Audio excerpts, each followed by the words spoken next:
ग्याङहरु पाकेको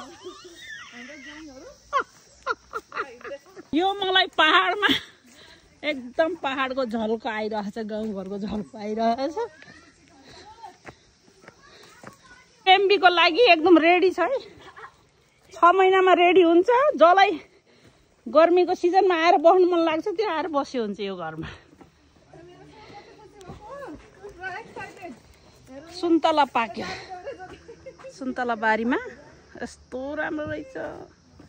बर्खे पानीको लागि यो पानी ट्याङ्की रहेछ अनि यो लिचीको बुट्टा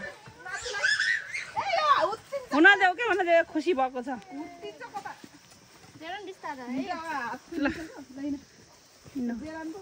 सुन्तला हेर न कस्तो लछप्प के आर यु एक्साइटेड ए यहाँ चक्कर गार्डन गराएर हजुर यहाँ चाहिँ स्विमिङ पुल बनाउने योजना छ ए कस्तो राम्रो ए स्विमिङ त घर पनि कति राम्रो बनाउनु माथि हजुर यो अब अझै यो पुरै फिनिसिङ भएन के हजुर सुरु हुँदैछ हो त नि ए भगवान बाबुलाई बताउन लाग्यो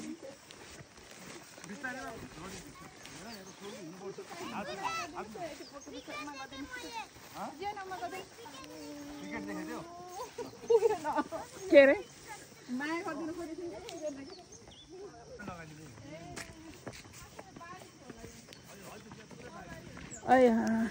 जुका हिउँदमा त जुका पनि लाग्छ होला र यहाँ त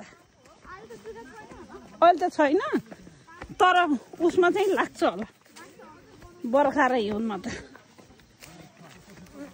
ल अब काँडो खाने कत्रो धेरै रहेछ भाइ अब काँडो त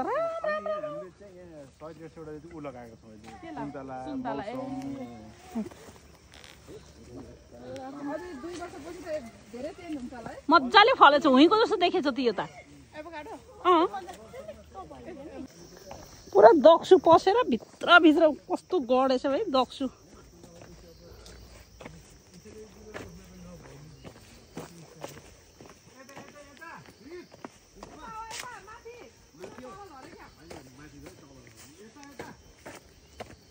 कहाँ गयो